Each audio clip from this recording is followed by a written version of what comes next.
ఒకరోజు మధ్యాహ్నం రాజ్వీర్ పాలు అమ్మి ఇంటికొస్తుండగా తన సైకిల్ ఒక గుంతలో పడి అతను కింద పడిపోతాడు. అతని కాళ్ళు చేతులకు బాగా దెబ్బలు తగులుతాయి. దానివల్ల రాజ్వీర్ పాలమ్మడానికి వెళ్లేందుకు కంగారు పడుతూ ఉంటాడు. అరే లేదు బాబూ, ఇప్పుడు నీ పరిస్థితి బాలేదు. కొన్ని రోజులు పాలమ్మడానికి వెళ్లకు. ఒకవేళ నువ్వు దారిలో కింద పడిపోతే చూడు, నీ ఆరోగ్యం పాడవుతుంది. మీరు కంగారు పడకండి. మీకు బాగయ్యేంతవరకు నేను పాలమ్ముతాను. నోరు మూసుకో. ఇప్పుడంటే అన్నావు కాని ఇంకెప్పుడు అనకు. మన ఇంటి కోడళ్ళు కాని కూతుర్లు కాని ఎప్పుడూ పాలు అమ్మలేదు. ఇందులో తప్పేముందత్తయ్య, ఆడవాళ్లు పనిచేస్తే తప్పేంటి? ఇవాళ రాజ్వీర్ గారికి నా అవసరముంది. అలాంటప్పుడు నేను సహాయం చేయకపోతే పెళ్ళైనప్పుడు మేము చేసుకున్న 7 ప్రమాణాలలో ఒక ప్రమాణం సుఖదుఖాలలో ఒకరికొకరు తోడుగా ఉంటామని అబద్ధపు ప్రమాణమవుతుంది. ఏమంటారండి? మీకు నా మీద నమ్మకం లేదా? మీకు నాతో అవసరం లేదా? నేను మీకు సహాయం చేయకూడదా? అమ్మా, సుమన్ చెప్పింది నిజమే. తను పని చేయవచ్చు. నాకు బాగుపడే వరకు తను గల్లీల్లో పాలమ్ముతుంది. నాకు అందులో ఏ విధమైన ఇబ్బంది లేదు. నాకు తనపైన చాలా నమ్మకం ఉందమ్మా. తనిప్పుడు ఈ పని చేయాల్సిందే, లేకపోతే మన ఇల్లు గడవదమ్మా. రాజ్వీర్ సుమన్ని పాలమ్మమని చెప్తాడు. తర్వాత సుమన్ కూడా ధైర్యం చేసి సైకిల్ తొక్కుకుంటూ పాల డైరీ దగ్గరికెళ్తుంది. అక్కడికి వెళ్లిన తర్వాత డైరీ అతను కూడా సుమన్ని చూసి ఆశ్చర్యపోతాడు. నమస్తే సుభాష్ అన్న, రాజ్వీర్ గారికి ఆరోగ్యం బాలేదు. ఈ రోజు నుండి పాలను నేనే వేస్తాను. మీరు చెప్పండి ఎవరెవరికి పాలు వేయాలో. నేను వెళ్ళి వాళ్లకు పాలు వేసి వస్తాను, సరే అన్నా? నువ్వు పాలమ్మగలవా? అంటే దాని అర్థం నువ్వు ఒక అమ్మాయివి కదా, నువ్వు ఈ పని చేయగలవా? నాకైతే ఎలాంటి ఇబ్బంది లేదు. నాకు సమయానికి పాలు పోస్తే చాలు. పని నువ్వు చేసినా రాజ్వీర్ చేసినా నాకేమీ ఇబ్బంది లేదు. కానీ పాల ప్యాకెట్లెన్ని రావాలో అన్ని రావాలి. మిగుల్చుకుని వస్తే మాత్రం నేను డబ్బులు అసలివ్వను. మీరు కంగారు పడకండి సుభాష్ అన్నా, నేను కష్టపడి పని చేస్తాను. ఎలాంటి ఇబ్బంది కలిగించును. మీరు ఎవరికి కూడా పాలు వేయడానికి ఇవ్వకండి. నేను రేపు ఉదయమే వస్తాను. గల్లీలలో మొదటిసారి ఒక మహిళ పాలమ్మడం చూసి అందరూ ఆశ్చర్యపోతూ తన గురించి మాట్లాడుకుంటారు. అక్క, మీకు లీటర్నరు కదా, ఇదిగోండి. నువ్వు రాజ్వీర్ భార్యవు కదా, ఇలా సైకిల్ మీద తిరుగుతూ పాలమ్ముతున్నావు. నీకు సిగ్గు అనిపించడం లేదా? పిన్ని, పనిచేయడానికి సిగ్గెందుకు? కష్టపడ్డం ఏమీ పాపం కాదు కదా. అయినా నీకు తెలుసు కదా పిన్నిగారు, నా భర్తకి కొన్ని రోజుల క్రితం యాక్సిడెంట్ అయిందని. మా ఇంట్లో పని చేసేవాళ్లు ఇంకెవరూ లేరు. అందుకే నేను పని చేస్తున్నాను. పని చేయడానికి సిగ్గెందుకు పిన్ని? ఇదిగోండి మీ పాలు, డబ్బులివ్వండి. ఇంకా సుమన్ రోజు అన్ని గల్లీలు తిరిగి పాలమ్ముతుంటుంది. అందరూ సుమన్ గురించే మాట్లాడుకుంటారు. సరళాదేవి కోడలు ఉదయాన్నే పాలమ్మడానికి బయటకొస్తుందని. ఒకరోజు సుభాష్ సుమన్తో ఇలా అంటాడు. సుమన్, నేను చూస్తున్నాను పాలమ్మిన తర్వాత నీకు చాలా సమయం మిగిలింటుంది. ఆ మిగిలిన సమయంలో నువ్వు నా దుకాణంలో నెయ్యి చేసే పని చేయొచ్చు కదా. నాకు కూడా దుకాణంలో పని చేయడానికి ఒక మనిషి కావాలి. నువ్వు బాగా కష్టపడేదానిలా అనిపించావు. పైగా నువ్వు నా చెల్లిలాంటి దానివి. నీ మంచి కోరి నేను చెప్తున్నాను. నువ్వు నెయ్యి చేసే ఎక్స్ట్రా డబ్బులు కూడా సంపాదించుకోవచ్చు. నీకు నెయ్యి చేయడానికి కూడా పెద్ద సమయం కూడా ఏమీ పట్టదు. ఏమంటావు సుమన్, చెప్పు. సరే సుభాష్ అన్నా, నాకు ఎక్స్ట్రా పని కూడా అవసరముంది. నేను నెయ్యి తయారు చేస్తాను. ఇప్పుడు చేసి వెళ్ళమంటారా? నువ్వింకా ఇంటికి వెళ్ళడానికి సమయం ఉంది కాబట్టి నువ్వు నెయ్యి తయారు చేసి వెళ్ళు. ఆ రోజు సుమన్ సుభాష్ షాప్లో నెయ్యి తయారు చేస్తూ ఉంటుంది. అప్పుడే పక్కింటి లలిత తనని చూస్తుంది. సుమన్ సుభాష్తో ఒక అన్నయ్యలా నవ్వుతూ మాట్లాడుతూ ఉంటుంది. కాని లలితకి మాత్రం అదే తప్పుగా అనిపిస్తుంది. వెంటనే తను సుమన్ ఇంటికి వెళ్లి తన అత్తగారికి చెప్తుంది. చూడు సరళ అక్క, నా మాట తప్పుగా అనుకోకు. నీ కోడలికి పాలమ్మడానికైతే అనుమతిచ్చావు. కాని నీ కోడలు పాలమ్మిన తర్వాత ఆ సుభాష్తో కలిసి, అయ్యో దేవుడా, నేను నా నోటితో చెప్పలేను. నాకైతే చెప్పడానికి కూడా సిగ్గుగా ఉంది. పూర్తి అన్ని గల్లీలు వాళ్లవే అనుకుంటున్నారు.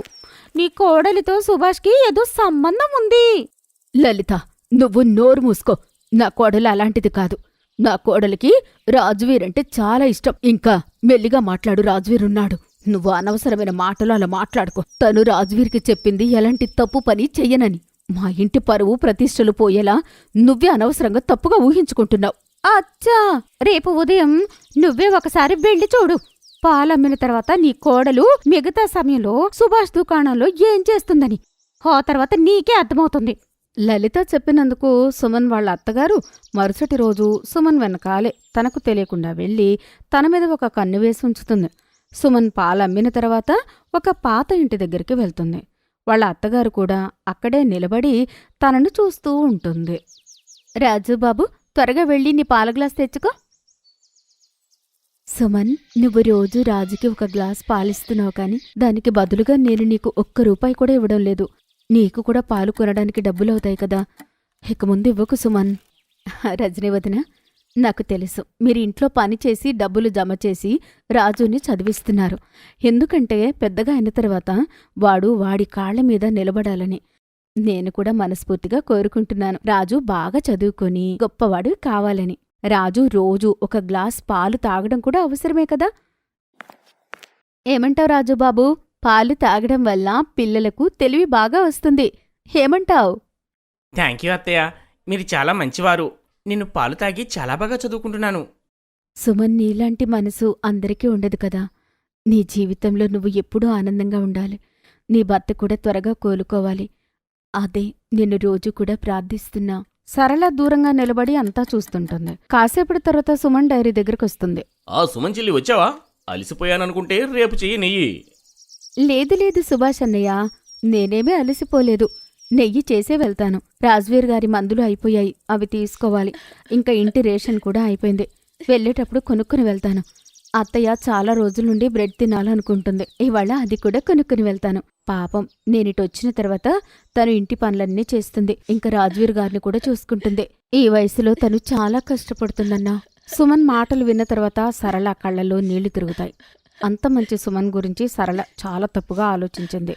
సమాజం గురించి ఆలోచించి సరళ తన కోడలి చరిత్ర గురించి అనుమానించింది. తను బాధపడుతుంది. నేను ఎంత తప్పు చేశాను, నా కోడల గురించి ఎంత తప్పుగా ఆలోచించాను. నా మీద నాకు అసహ్యం వేస్తోంది. ఇంకెప్పుడు కూడా నా కోడల గురించి తప్పుగా ఆలోచించను, కలలో కూడా ఆలోచించను. ఆ రోజు తర్వాత గల్లీలో ఎవరు వచ్చి సుమన్ గురించి తప్పుగా చెప్పినా సరళ వాళ్ళకి మొహం కొట్టినట్టు సమాధానం చెప్పేది. కొన్ని రోజుల తర్వాత రాజ్వీర్ ఆరోగ్యం కూడా బాగవుతుంది. కానీ సరళ సుమన్ని కూడా తనతో పాటు పనికి వెళ్లమని చెప్తుంది. తన అత్తగారు మారుతున్న ఆలోచన విధానం చూసి సుమన్ కూడా ఆనందపడుతుంది.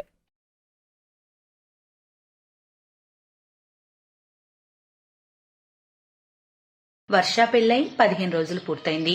హనీమూన్ నుంచి తిరిగి వచ్చిన వెంటనే ఆమె తన అత్తగారి గ్రామానికి వెళ్ళడానికి ప్యాకింగ్ చేస్తుంది. వర్ష, నీకు తప్పుగా ఏమనిపించడం లేదు కదా? నేను నిన్ను ఒంటరిగా మా అమ్మా నాన్న దగ్గరికి ఆ పల్లెటూరు పంపిస్తున్నందుకు. ఫ్యాక్టరీలో పని చాలా ఉంది, ఓనర్ గారు సెలవు ఇవ్వడం లేదు. తను సెలవిచ్చుంటే నేను కూడా నీతో వచ్చేవాడిని. అలాగే నేను అతనికి చెప్పాను 2 వారాల తర్వాత 10 రోజులు సెలవు కావాలని, ఎందుకంటే మా చెల్లి పెళ్లుంది కదా. ఏం పర్వాలేదు, ముందు పని అవసరం కదా. అయినా నేను పరాయి చోటుకు వెళ్తున్నానా? సొంత అత్తగారింటికేగా, నా ఇల్లేగా. నేను అక్కడే ఉంటే అత్తగారికి సాయంగా ఉంటుంది. పైగా సునైన పెళ్లి కూడా ఉంది కదా వచ్చే నెల. నాకేం తప్పుగా అనిపించడం లేదు, మీరేం బాధపడకండి. రకుల్ వర్షని బస్ ఎక్కిస్తాడు. టౌన్ నుంచి పల్లెటూరికి 7 గంటల దూరం. వర్ష ఊరు చేరుకుంటుంది. అక్కడ ఊరిలో అందరూ కొత్త కోడలికి స్వాగతం పలుకుతారు. వర్ష అత్తగారిది చాలా మంచి స్వభావం. ఆమె వర్షకు కొత్త అనే లోటు లేకుండా చూసుకుంటుంది. వర్ష ఏమాత్రం ఇబ్బంది పడకుండా చూసుకుంటుంది. వర్ష కోడలా, ఊరిలోని కొందరు నిన్ను చూడటానికి వస్తున్నారు. అందరికీ నిన్ను చూడాలని కోరికగా ఉందమ్మా. ఒక పని చేయి, నువ్వు త్వరగా తయారై వరండాలోకి రా. సరేనా అమ్మా? సునైనా, నువ్వు మీ వదినికి టిఫిన్ పెట్టు. వర్ష వదినా, మీకోసం నేను ఆలు పూరి ఇంకా కీర్ చేశాను. నేను ఇప్పుడే తెస్తానుండండి. సునీనా బలవంతం చేస్తూ వర్షకి చాలా హెవీగా తినిపిస్తుంది. అతిథులు అస్తమాను వస్తూ వర్ష ఏదో ఒకటి తినాల్సి వస్తూ ఉంటుంది. మరుసటి రోజు వర్ష పరిస్థితి చాలా చెడిపోతుంది. ఆమె కడుపు నొప్పితో బాధపడుతుంది. కమలా, కోడలికి దిష్టి తగిలినట్టుంది. ఒక పని చేయి, కోడలికి దిష్టి తిప్పే. హా జానకి అక్క, దిష్టి అయితే నేను తీసేశాను. నిజంగా నా కోడలికి దిష్టి తగిలినట్టుంది. ముఖం చూడు ఎలా చిన్నదైపోయిందో. నొప్పిగా ఉందా కోడలా? తెలియడం లేదత్తయ్య, కడుపులో అయితే పిండేస్తున్నట్టుంది. చాలా నొప్పి వస్తుంది. ఆగాగి. అమ్మా, నానా, నాకు అనిపిస్తుంది వర్ష వదనకు పల్లెటూరు వంటలు అరక్క ఇలా అయిందని. ఈ వదిన నేను సరిగ్గా చెప్పానా? అయి ఉండొచ్చు, కొత్త నీరు వాతావరణం కదా. అంతకుముందు ఇంత నొప్పి ఇప్పుడు రాలేదు నాకు. కమల, ఒక పని చెయ్యి, నువ్వు కోడల్ని డాక్టర్ వినోద్ దగ్గరికి తీసుకెళ్ళు. ఏదో ఒక మందిస్తాడు అతను. ఇది మంచి పద్ధతి. పద కోడలా, నేను డాక్టర్ దగ్గరికి తీసుకెళ్తాను. అతను చాలా మంచి మందులు ఇస్తాడు. అతని హస్తవాసి కూడా మంచిది. అమ్మా, మెడికల్ షాప్ నుంచి మందులు తెచ్చిస్తే సరిపోతుంది కదా. డాక్టర్ దగ్గరికి ఎందుకు వదిలిని తీసుకెళ్లడం? కొంచెం నొప్పి కదా, కడుపులో నొప్పి అవసరం లేదు. అరే నువ్వేం మాట్లాడుతున్నావు సునీనా? నువ్వు డాక్టర్ దగ్గరికి వెళ్ళడం మానేసినంత మాత్రాన అందరూ మానేయాలా? అతను చాలా మంచి డాక్టర్. ఎన్ని సంవత్సరాల నుంచి అతను మన ఊళ్ళో పేషెంట్స్ కి సేవ చేస్తున్నాడు. నువ్వు నోర్మి, నువ్వు పదకోడలా, తన మాటలు పట్టించుకోకు, నేను నిన్ను తీసుకెళ్తాను. వర్ష అప్పుడేమీ మాట్లాడలేదు, కానీ తనకు సునీన మాటలు ఏవో కాస్త అదోలా అనిపించాయి. కానీ సునీన మాటలపై ఆ టైంలో ఆమె పెద్ద ధ్యాస పెట్టలేదు. సునీన ఏదో అందలే అని తనకు అనిపించింది. వర్ష తన అత్తగారితో కలిసి డాక్టర్ వినోద్ క్లినిక్ కి వెళ్తుంది. క్లినిక్ కి వెళ్ళగానే అక్కడ ఆడవాళ్ల క్యూ చాలా ఉంది. వర్ష నెంబర్ అందరికంటే ఆఖరిది. అందరికంటే ఆఖరిలో లైన్ లో నించుంది. కాసేపటి తర్వాత వర్ష నెంబర్ వస్తుంది. వర్ష తన అత్తగారితో కలిసి డాక్టర్ గదిలోకి వెళ్తూ ఉండగా బయట ఉన్న గార్డ్ వాళ్ళని ఆపుతాడు. అతను అంటాడు, అమ్మా, మీరు పేషెంట్ తో పాటు లోపలికి వెళ్ళకూడదు, డాక్టర్ సార్ కోపగించుకుంటారు. అత్తయ్య మీరు ఇక్కడే ఉండండి, నేను వెళ్ళి చూపించుకొని వస్తాను. సరే కోడలా, నేను ఇక్కడే ఉంటాను, అన్ని విషయాలు చెప్పు డాక్టర్ గారికి. వర్ష లోపలికి వెళ్తుంది. ఒక కుర్చీలో 40 ఏళ్లకు పైబడిన వ్యక్తి కూర్చొని ఉంటాడు. అతని ముఖంపై ఏవో పాత గాయాల తాలూకా మచ్చలున్నాయి. అతనే డాక్టర్ వినోద్. అతను వర్షని అడుగుతాడు, వర్ష, చెప్పు, ఏంటి నీ సమస్య? డాక్టర్ సార్, పొద్దుటి నుంచి కడుపులో ఒకటే నొప్పి ఆగాగొస్తుంది. మీ బాడీ చెకప్ చేయాలి, లోపలికి వెళ్ళి పడుకోండి. కానీ కడుపులో నొప్పి పూర్తి బాడీ చెకప్ డాక్టర్. అది పూర్తి బాడీ చెకప్. అప్పుడే కడుపులో నొప్పి ఎందుకు వస్తుందో మాకు తెలుస్తుంది. ఇంకా అప్పుడే మీరు సరైన మందు ఇవ్వగలం. వర్షకి సరే డాక్టర్లు కూడా అప్పుడప్పుడు అలా చెక్ చేస్తారులే అనిపిస్తుంది. తను వెళ్లి గదిలో పడుకుంటుంది. డాక్టర్ వినోద్ లోపలికొచ్చి తలుపు వేస్తాడు. వర్షకి ఏదో కొంచెం తేడాగా అనిపిస్తూ ఉంటుంది. ఎందుకంటే తనకు తెలుసు, డాక్టర్ బాడీ చెకప్ చేసేటప్పుడు పేషెంట్ తాలూకా మనిషి ఎవరో ఒకరిని పేషెంట్ తో పాటు ఉంచుతారని. కానీ ఇక్కడ వర్షని కేవలం తన ఒక్కదాన్ని మాత్రమే ఉంచారు. వర్ష, మీ చీర కొంగు కాస్త పక్కకు తీయండి. నేను మీ పొట్ట చూడాలి, ఎక్కడెక్కడ నొప్పి ఉందో చూడాలి. ఇక్కడ ఇక్కడ లేదు డాక్టర్, అక్కడ కాదు, సైడ్నా. ఇక్కడ నేను ఒక పని చేస్తాను. నేను పొట్ట మొత్తం అలా అలా ఒత్తి చూస్తాను. ఎక్కడ నొప్పి ఉంటే అక్కడ చెప్పు. అప్పుడు వర్షకు కాస్త కంగారు మొదలవుతుంది. వినోద్ వర్ష శరీరాన్ని తప్పుగా తాకే ప్రయత్నం చేస్తుంటాడు. వర్ష వినోద్ చేయిని తోసేసి గట్టిగా ఒక చెంపదెబ్బ కొడుతుంది. పనికి మళ్ళ విధవా, దరిద్రుడా, డాక్టర్ పేరుకే కలంకం నువ్వు. ఇప్పుడే వెళ్లి నీ అసలు రూపం నేను అందరికీ చెప్తాను. నీ ముఖం మీద ఘాట్లు కూడా బహుశా ఏ ఆడదాని గోల గుర్తులా అయి ఉంటాయి. తనతో కూడా ఇలాగే పిచ్చి పిచ్చిగా ప్రవర్తిస్తే గీకి పెట్టుంటుంది. అసలు నువ్వు మనిషివేనా? ఏమని చెప్తావు? ఈ ఊళ్ళో ఏ ఆడది నాకు వ్యతిరేకంగా చెప్పలేదు. ఎందుకంటే నా దగ్గర అందరి వీడియోలు ఇంకా ఫోటోలు ఉన్నాయి. ఒకవేళ నేను కావాలనుకుంటే ఈ ఊళ్ళోని మొత్తం ఆడవాళ్ళ పరువుని బదనాం చేయగలను. ఇప్పుడు నువ్వైతే సేఫ్ గా ఉన్నావు. నీ వీడియోస్ ఫొటోస్ నేను ఇంకా రికార్డ్ చేయలేదు. నేను నీకు మత్తు ఇంజెక్షన్ ఇచ్చి ప్రశాంతంగా నీ ఫోటోలు వీడియోలు తీసుండేవాడిని. కానీ నువ్వు ముందుగానే జాగ్రత్త పడి అంత పాడు చేసావు. ఇక నువ్వు ఇక్కడ నుంచి వెళ్ళిపో, లేదా నేను ఆడవాళ్ళ ఫోటోలన్నీ సోషల్ మీడియాలో పెట్టేస్తాను. వర్ష ఆ సమయంలో సైలెంట్ గా ఉంది. తనకు ఆ ఊరి ఆడవాళ్ల పరువు గురించిన ప్రశ్న తలెత్తింది. ఇంటికొచ్చి జరిగిందంతా ఫోన్లో తన భర్తకు చెప్పింది. సునీన అంతకు ముందే డాక్టర్ వల్ల బాధపడింది. ఆమె భయపడింది. ఇంట్లో ఎవరికైనా ఈ విషయం చెబితే ఆ డాక్టర్ ఎక్కడ తన ఫోటోలు వీడియోలు సోషల్ మీడియాలో పెడతాడో అని. అందుకే జరిగిందంతా తనిప్పుడు వర్షకు చెబుతుంది. ఇక తర్వాత రకుల్ ఊరొస్తాడు. డాక్టర్ వినోద్ ని రెడ్ హ్యాండెడ్ గా పట్టుకోవాలని అనుకుంటారు. అయితే వర్షకు చిన్నపాటి భయం. డాక్టర్ వినోద్ కనుక కొంచెం అనుమానం వచ్చినా తన ఫోన్ నుంచి ఆ వీడియోలన్నీ డిలీట్ చేస్తాడు. ఇక తన నేరం రుజువవ్వదని. ఇక వర్ష రకుల్ కి అన్ని అర్థమయ్యేలా చెబుతుంది. అనుకున్న ప్లాన్ ప్రకారం ఆమె డాక్టర్ వినోద్ క్లినిక్ కి వెళ్తుంది. విషయం ఏమిటి? చాపి స్వయంగా వాళ్ళలో చిక్కడానికి వచ్చింది. ఎందుకు? నా టచ్ అంత నచ్చిందా? అలాంటిదే అనుకోండి. నా రోగానికి మందు మీ దగ్గరే ఉంది. నేను మళ్ళీ రానా, లేక ఇప్పుడే నాకు మందు ఇస్తారా? అరే లేదు లేదు, తర్వాత ఎందుకు, నేను ఇప్పుడే నీకు వైద్యం చేస్తాను. రా, లోపలికి వెళ్దాం.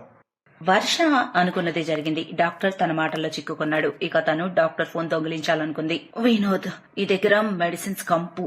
ముందు నువ్వు వెళ్లి ఆ కోట్ తీసి బాగా కాళ్ళు చేతులు ముఖం కడుకురా. అప్పుడే నా దగ్గరకు వస్తే మజా ఉంటుంది. నువ్వు ఇక్కడే ఉండు, నేను వాష్రూమ్ కెళ్ళి ముఖం కడుకొని వస్తా. వినోద్ కి ధ్యాస లేకుండా పోయింది. తన కోట్ తీసి వాష్రూమ్ కి వెళ్తాడు. ఇంకా తన కోట్లోనే మొబైల్ ఫోన్ ఉంది. వర్ష త్వరగా వినోద్ మొబైల్ తీసుకుని క్లినిక్ నుంచి బయటకు వస్తుంది. రకుల్ అక్కడే నిల్చొని ఉంటాడు. ఇంకిద్దరు పోలీస్ స్టేషన్ కు వెళ్తారు. వర్ష జరిగిందంతా పోలీసులకు చెప్తుంది. పోలీసులు డాక్టర్ వినోద్ ని అరెస్ట్ చేస్తారు. అతన్ని ప్రశ్నిస్తారు. ఊళ్ళో అందరికీ విషయం తెలిసిపోతుంది. తమ ఇంటి ఆడవాళ్లతో డాక్టర్ వినోద్ చేసిన అకృత్యాలు వాళ్ళని భయపెట్టేస్తాయి. అది తలుచుకొని వారందరూ బాధపడతారు. వినోద్ పై కోపంతో రగిలిపోతారు. అమ్మా, ఈ రోజు వదిన లేకుంటే వినోద్ లాంటి నీచమైన డాక్టర్ పోలీసులకు చిక్కి ఉండేవాడు కాదు. వదిన నాతో పాటు పూర్తి గ్రామంలోని ఆడవాళ్లకు న్యాయం చేసింది. ఇదంతా తెలుసుకొని మేము చాలా బాధపడుతున్నామమ్మా. నువ్వు ఈ రోజు ఇంటి పరువుతో పాటు పూర్తి గ్రామ పరువు కాపాడావు. వర్ష కొడలా అందరినీ రక్షించావు. నువ్వు సుఖంగా ఉండాలమ్మా, చల్లగా ఉండు. పోలీస్ లాఠీ పడితేనే ఆ నీచుడికి బుద్ధొస్తుంది. మన ఇంటి ఆడబిడ్డల పట్ల ఇలాంటి చెడ్డ పని చేసే అలాంటి డాక్టర్లకు కఠినమైన శిక్ష పడాలి. అలాంటి వాళ్లకు ఈ శిక్ష గుణపాఠం అవ్వాలి. నాన్న, పోలీసులు ఆ డాక్టర్ ని జైల్లో వేశారు. అతనికి కఠిన శిక్ష ఖాయం. ఆ దేవునికి శతకోటి ధన్యవాదాలు. అంతా మంచి జరిగింది. ఇక ఊరి జనాలందరూ వర్షని చాలా పొగిడారు. ఇంకా తన ఆడపడుచు సోనేని పెళ్లి తర్వాత వర్ష రాకులతో టౌన్ కి తిరిగి వెళ్లిపోతుంది. Thanks for watching.